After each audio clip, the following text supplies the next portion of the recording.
My name is Chloe and I learned that betrayal can look exactly like the Austin airport drop-off curb. Sticky with August heat. You'd think the most devastating part of that day would be watching my father Marcus hand over my car keys to his new wife. You'd be wrong. The most devastating part was realizing he'd planned this all along. I was 15 when Dad bought me that silver Honda Civic. He made a big show of it, keys dangling from his finger like a prize. "This is your ticket to adulthood, Chloe," he said, his voice all serious and fatherly. "I'll make the first payment. You handle the rest. $560 a month. That's responsibility." I was so excited I didn't think to question it. I just nodded, already imagining the freedom, the independence, the life I'd build with those wheels. Mom had died 2 years before. Cancer, quick and merciless. This car felt like hope on 4 tires. So I worked. I worked every spare hour I could find. I waitressed at the diner on weekends, pulling double shifts that left my feet screaming and my back aching. I babysat the Henderson twins after school, 2 tornadoes in Spider-Man pajamas who thought throwing spaghetti was a sport. I tutored kids in math, even though I hated algebra myself. Every single dollar went to that car payment. $560. Every month. On time. My friends went to movies.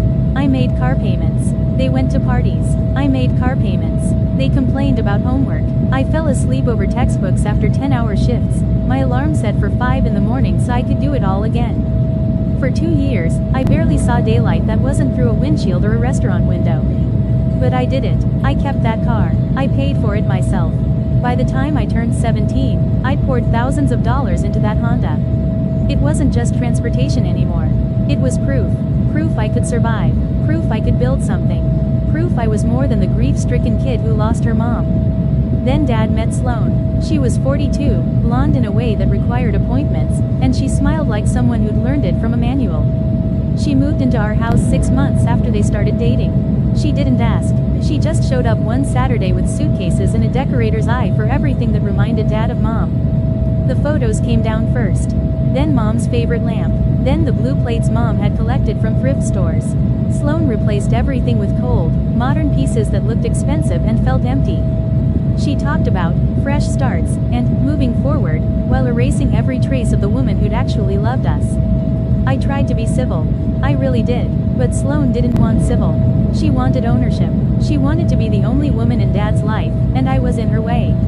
I looked too much like Mom. I had Mom's laugh. I kept Mom's memory alive just by existing. Sloane hated me for it. Everything shattered the day I let my boyfriend borrow the car. His name was Tyler, he was 19, and he needed to get to a job interview across town. His own car had died 2 weeks earlier. It seemed like a simple favor. I handed him the keys, kissed him goodbye, and went to my shift at the diner. I came home to World War III. Sloane was in the kitchen, her face twisted with that particular kind of rage that's really just jealousy wearing a mask. Dad sat at the table, his jaw tight, his eyes refusing to meet mine. The air felt dangerous. "Letting strange men use your car," Sloane hissed, her voice dripping with contempt. "Do you have any idea how reckless that is? How disrespectful? Tyler's not a stranger. He's my boyfriend. He needed. I don't care what he needed." She stepped closer, her perfume choking. "You're acting like a tramp, Chloe. Just like your mother." The room went silent. Dad's fork clattered against his plate. "Don't you dare," I whispered, my hands shaking. "Don't you dare talk about her." But Sloane smiled, cold and victorious. "Your father told me all about her. How she was always so free with everything. How she never thought about consequences. You're turning out exactly the same. Reckless. Cheap. A hoe who doesn't know her place." I looked at Dad, waiting for him to defend Mom. To defend me. To say anything. He just sat there, silent, staring at his half-eaten dinner like a coward. That's when I knew I'd lost him. Sloane kept going, her words like knives. She told Dad I was using the car to run around with boys. She said I was disrespectful, ungrateful, out of control. She painted me as this wild, unmanageable disaster, and Dad just nodded along, letting her rewrite me into whatever villain she needed. 3 days later, Dad told me we were taking a family trip. Just a quick weekend thing. Sloane needed to fly to Dallas for some work event, and we'd drive her to the airport, make a day of it. He said it so casually, like it was normal. Like we were still a family. I should have known better. We pulled up to the Austin airport on a Saturday morning. The heat was already brutal, the kind that made the asphalt shimmer like water. Sloane got out first, her heels clicking against the curb. Dad turned off the engine. Then he looked at me.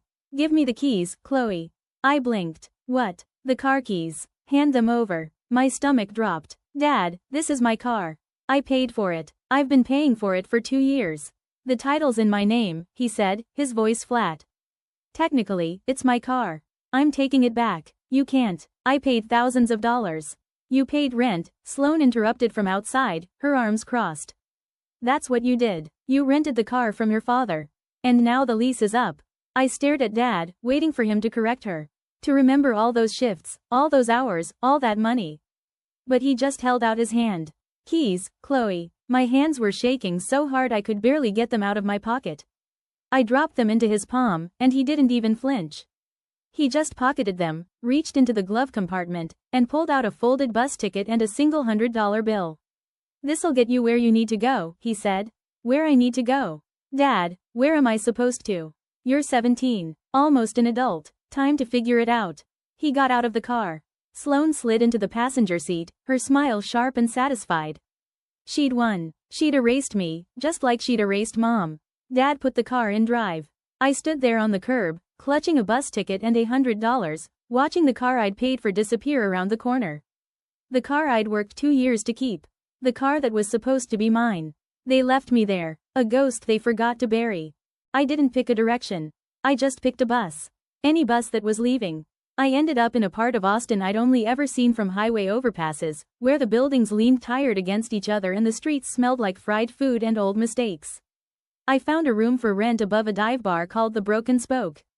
The landlord was a man in a stained undershirt who didn't ask questions, just wanted cash. First week up front, $80. I handed it over and climbed the stairs to a room that smelled like cigarettes and regret. The floor was sticky. The window faced a brick wall. At night, the music from downstairs didn't just play, it lived in the walls, the bass line becoming my new heartbeat. But the door had a lock that worked, and that was more than I'd had 3 hours ago. I sat on the edge of the mattress and opened my backpack.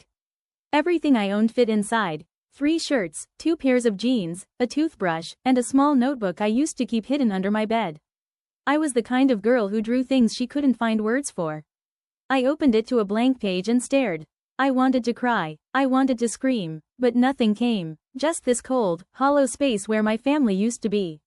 So I drew a car with silver paint and empty seats. I drew it over and over until my hand cramped. The next morning, my alarm went off at 4. I'd found 3 jobs in 2 days, all of them brutal, all of them cash. First job, barista at a coffee shop called Sunrise Brews. I learned to steam milk until it was perfect, to smile at people who looked through me, to say, "Have a great day," like I meant it. I smelled like burnt espresso and artificial hazelnut. My hands were always sticky. Second job, hotel maid from noon to 5. I cleaned up the lives of strangers. I scrubbed showers, changed sheets that smelled like other people's dreams, vacuumed floors I'd never walk on as a guest. I was invisible in a gray uniform, paid $10 an hour under the table. Third job, dishwasher at a commercial bakery from 10 at night until 2 in the morning. This was the worst one. The air was thick with sugar, yeast, and industrial bleach. I scrubbed sheet pans until my hands cracked and bled, my back screaming, the sound of metal on metal ringing in my ears long after my shift ended.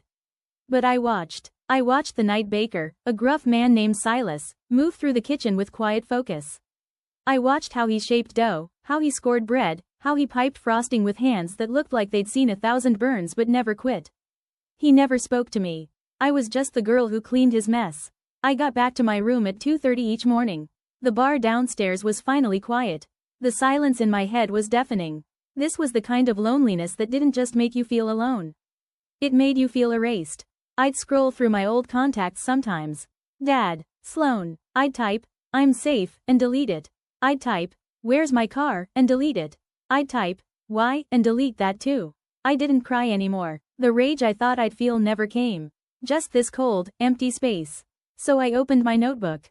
I didn't write. I drew. I drew cakes covered in sugar lace so fine it looked like it would shatter if you breathed on it.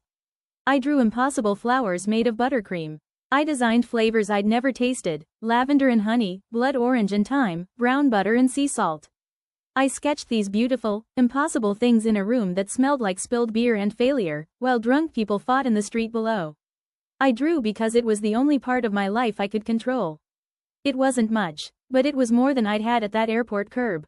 It was a start. Everything changed when I met Jade. She worked the morning shift with me at Sunrise Brews. She had buzzed hair dyed purple, a tattoo of a phoenix wrapped around her forearm, and the kind of sarcasm that could cut through the thickest morning fog. I was sketching on napkins during a slow Tuesday, lost in a design for a 5-tier wedding cake, when she slid into the seat across from me. "New girl," she said, stirring her coffee. "You look like you're one bad day away from vanishing completely." I looked up, startled. Nobody talked to me. I was a ghost in an apron. "Chloe," I said quietly. She grinned. "Jade, I used to have dreams too. Then I realized caffeine pays better." She tapped the napkin. "That's a cake, right? Looks expensive. Looks like it would cost more than my rent. Just messing around." She pulled out her phone and took a picture. "My friend thinks latte art is fancy. This is gonna blow his mind." I didn't expect anything from it. But Jade kept talking to me. She'd bring me half her sandwich during lunch. She'd cover for me when I was 5 minutes late from the hotel job. She looked at me like I was actually there. The second person who saw me was Silas. One night at the bakery, I left my notebook on a shelf. It fell open to a sketch of a complex sugar flower, all petals and impossible architecture. I froze when I saw him standing over it, flour dusting his thick forearms. I waited for him to yell. To tell me to get back to work. To fire me. He just stared at the page for a long time. Then he looked at me with eyes that had seen too many 4 a.m. shifts to be surprised by anything. "You draw this?" I nodded, my throat tight. He grunted. "Structure's wrong. You'd need support dowels for that kind of weight." I blinked. He wasn't mocking me. He was teaching me. He wiped his hands on his apron. "You're a good dishwasher, Chloe. Fast, quiet, but this," he tapped the page. "This is wasted on paper if you don't know how to work with sugar. I don't have a kitchen. Or ingredients." Silas looked around the massive, quiet bakery. The ovens were off. The steel tables gleamed empty. "I do. Kitchen's empty from midnight to 4. You're already here. You make a mess, you clean it. You break something, you pay for it. You use my ingredients, you use the scraps. Got it?" I couldn't speak. An adult had just offered me something without conditions. Without cruelty. I just nodded. So I added a fourth job. From 2 to 4 in the morning, after my dishes were done, I practiced. I learned on scraps and mistakes. I learned how to temper chocolate, how to make buttercream that didn't split, how to shape fondant without tearing it. My hands, raw from bleach, learned a new kind of patience. I cried the first time I made a perfect sugar rose. I cried so quietly the industrial mixers didn't even notice. When Jade's birthday came around, I spent a week's worth of tip money on ingredients. I stayed up for 36 hours straight. I made her the cake from the napkin, 3 tiers, blackberry and lemon, covered in hand-painted edible lace. When I brought it to the coffee shop, she just stared. "Holy hell." She looked at me, her eyes wide. "You made this? I thought you were just doodling." She took a dozen photos. Posted them everywhere. The caption was pure Jade. "My friend Chloe is a legit baking witch. Your grocery store cupcakes are trash. Fight me." I didn't think anything of it. It was just a cake. 2 days later, an email arrived. It was from a local event planner who'd seen Jade's post. She had a client who wanted that exact cake for a small anniversary party. Could I do it by Friday? Her budget was $300. $300. That was more than I made in a week scrubbing toilets and washing pans. I almost said no. I lived above a bar. I didn't have a real kitchen. I was all hustle, no infrastructure. Jade read the email over my shoulder. "Don't be an idiot. Say yes. Figure it out later." So I said yes. I spent 3 nights in Silas's kitchen, fueled by stale coffee and pure terror. I delivered it in a cab I couldn't afford. The event planner handed me 3 crisp $100 bills. I walked out into the sunlight, and it felt like winning the lottery. That night, I opened my notebook to a fresh page. I wrote 2 words at the top: the flower and flame. It wasn't a business yet. It was just a dare I made to myself. Momentum didn't arrive like lightning. It came like rain, finding the same path down a window until there was a groove you couldn't ignore. The flower and flame became my entire life. I rented a small commercial kitchen space with the money I'd saved. No more sneaking into Silas's bakery at 2 in the morning. He just grunted when I told him. "About time. You were wasting my electricity." It was the nicest thing he'd ever said.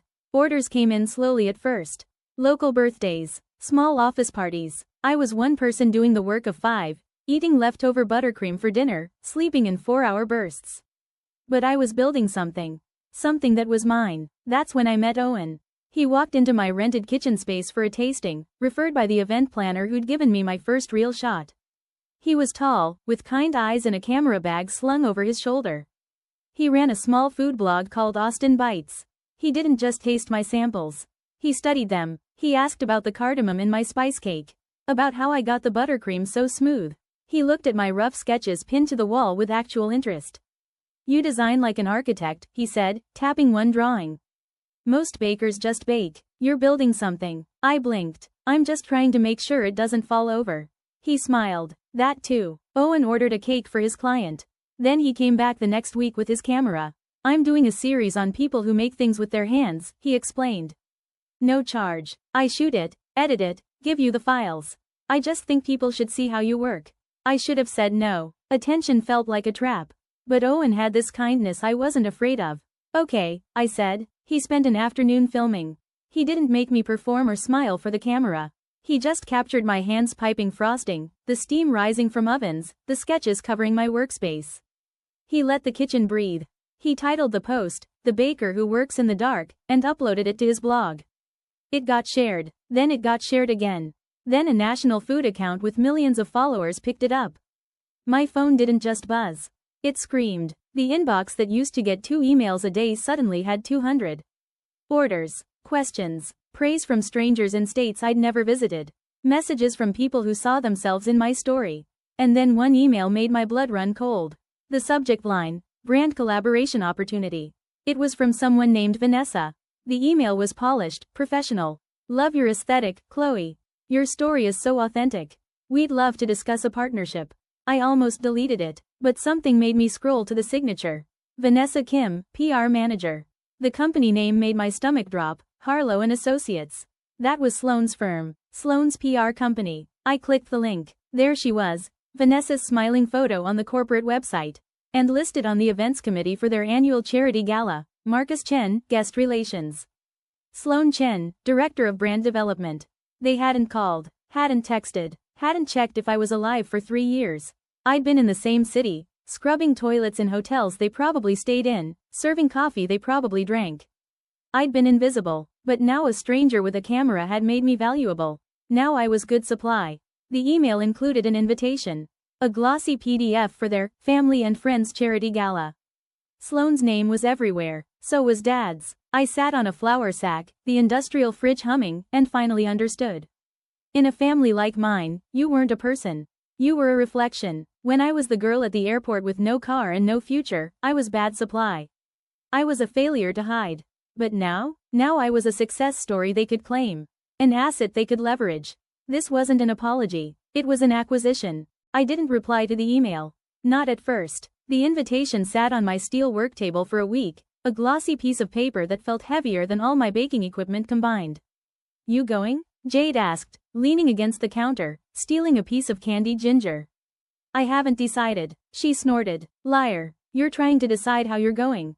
Are you going as the grateful little lost girl they rescued? Or are you going as the woman who survived them?" I looked at her. "What would you do?" "I'd burn the place down. But I'm petty." She grinned. "You're better than me. So go show them exactly who you became without them." Owen said something similar when I asked him. "You deserve to write your own story, Chloe. Not show up as a side character in theirs." So I went. But I went on my terms. I rented a car. Nothing flashy. Just a clean black sedan that whispered power instead of shouting it. I wore a simple black dress. No drama, no costume, just me. When I walked into that gala, I knew it was my stage. The room was all chandeliers and false smiles, people in expensive clothes pretending to care about charity. I spotted them immediately. Dad in a dark suit, looking older. Sloane in emerald green, her smile painted on. They didn't recognize me at first. I'd changed, grown, survived. Then Sloane's eyes landed on me. Her smile froze. I walked straight to the bar, ordered a drink, and waited. Dad approached first, Sloane clicking behind him in her heels. "Chloe," he said, his voice uncertain. "We didn't know if you'd come." "Funny," I said, my voice steady. "You didn't know where I was until a food blogger found me." Sloane's jaw tightened. "We've been so proud watching your success." "You've been watching?" I set my glass down. "That's interesting. Because I've been here the whole time. Same city. 3 years. Not one call. Not one text. We thought you needed space, Dad said weakly. Space? I looked him in the eye. You took the car I paid for. You left me at an airport with $100. That wasn't space. That was abandonment. People were starting to stare. Sloane's face went red. You're making a scene. No, Sloane. I'm telling the truth. There's a difference. Vanessa appeared then, all professional concern. Chloe, we'd love to feature your journey in our marketing materials. Your story is so inspiring. My story isn't for sale, I said clearly. And my work isn't available for your brand. I looked at Dad one last time. The man who'd taught me about payments and responsibility by stealing from his own daughter. You taught me something valuable, I told him. You taught me that family isn't about blood. It's about who stays. I walked out. The evening air hit my face like freedom. I didn't drive home. I drove to the Flower and Flame. Jade and Owen were there, waiting with tacos and cheap beer. My found family. The people who'd seen me when I was invisible and stayed when I became visible. How'd it go? Jade asked. I'm free, I said simply. I tied on my apron and got back to work.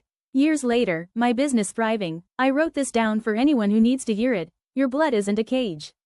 Your found family is the real prize. Don't shrink yourself to fit their tiny, suffocating table. Go build a bigger one.